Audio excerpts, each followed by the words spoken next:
이 사람들이 관계보다 중요하다고 생각하는 성취라는 것이 있어요. 내가 가지고 있는 자원 중에서 이들이 이득을 취할 만한 것들을 제공해 주는 거예요. 이 사람을 만남으로써 내가 얻을 것이 있기 때문에 이 관계를 더 지속해 나가려고 해요.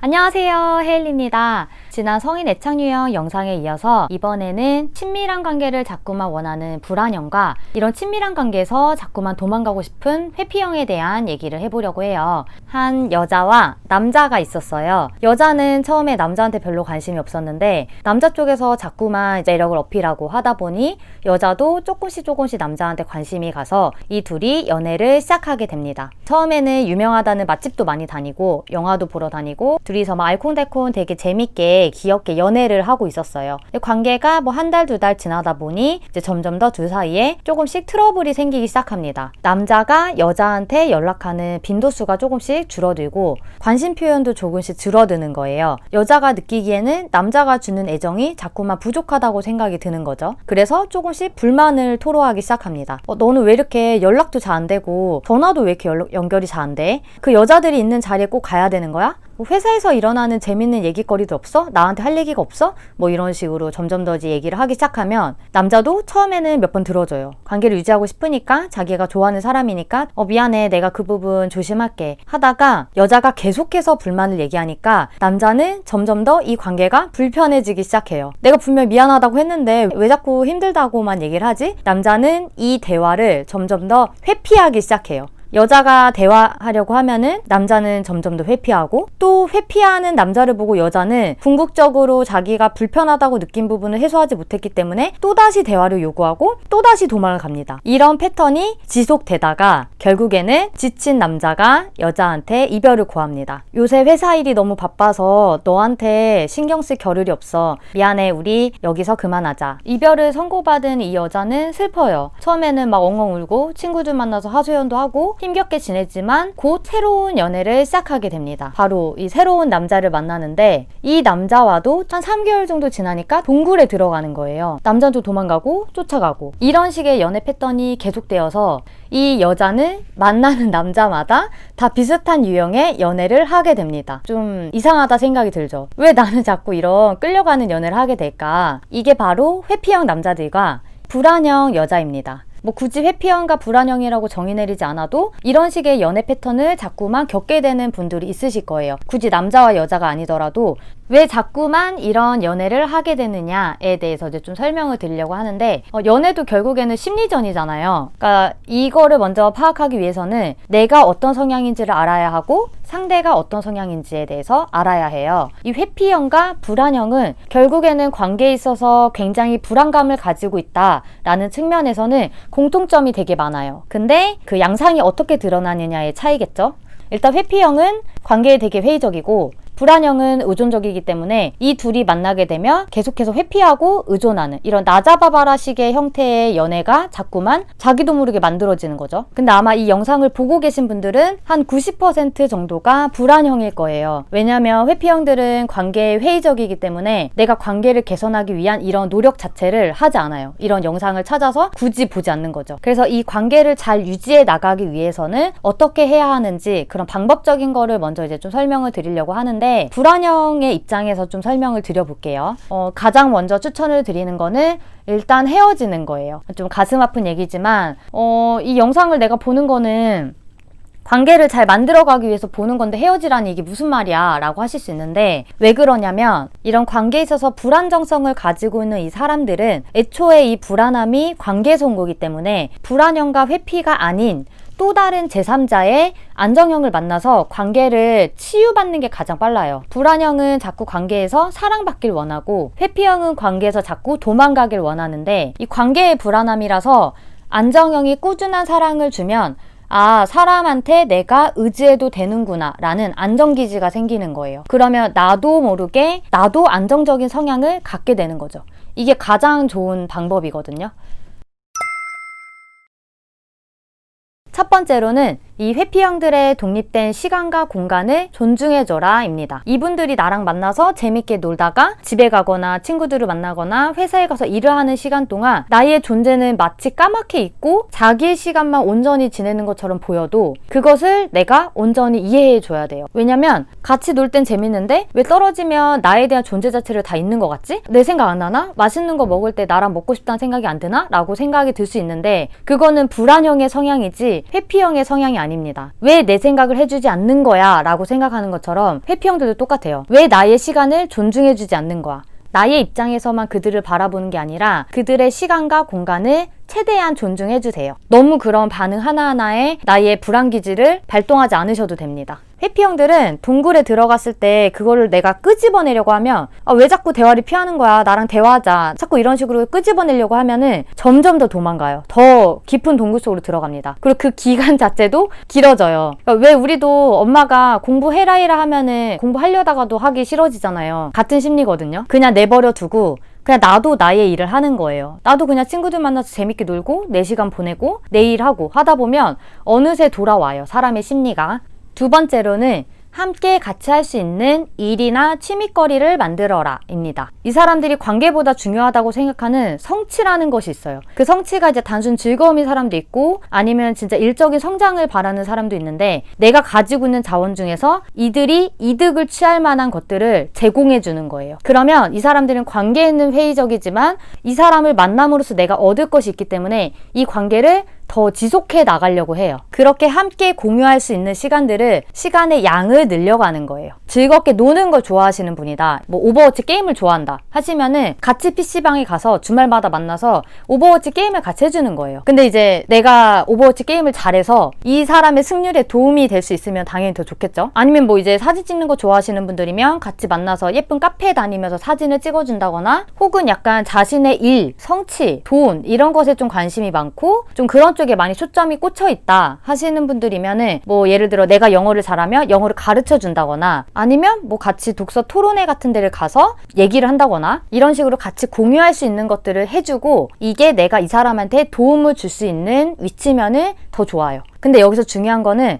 나도 그 활동을 함에 있어서 목적 자체가 이 사람들한테 꽂혀 있다기보다는 나도 그 활동 자체에 가치를 두고 즐거움을 찾아야 돼요. 영어 공부를 같이 하더라도 이 사람들이 영어를 능숙하게 하고 싶어 하기 때문에 내가 더 발음이 좋은 모습을 보여줘야지. 이런 식으로 나의 모든 초점이 얘네들한테 꽂혀 있는 게 아니라 나도 영어 공부를 하면서 나의 가치를 올리는 것에 초점을 맞춰야 돼요. 회피형들이 원하고자 하는 게임을 하는 거, 영어 공부를 하는 거, 같이 운동을 하는 거 이런 활동을 함에 있어서 나의 궁극적인 목적이 나 또한 나의 가치를 올리기 위함인지 이분들한테 그냥 단순히 잘 보이기 위함인지를 나도 내 내면을 자꾸 점검하고 체크하고 봐줘야 돼요. 내가 자꾸 그 활동의 초점이 결국에 얘네들한테 맞춰져 있으면 얘네들이 떠나면은 텅 빈 나는 또다시 무너지고 힘들어요. 관계도 같이 균형적으로 유지를 하면서 나의 가치도 올릴 수 있는 그런 안정적인 방향으로 가시면 됩니다. 첫 번째 방법은 일단 내가 참아야 되잖아요. 이 동굴에 숨어 있는 이들을 나는 지금 끄집어내고 싶은데 그 나의 감정을 억눌러야 된단 말이에요. 그런 방법보다 훨씬 건강한 방법이기 때문에 많이 추천드리는 방법 중에 하나입니다.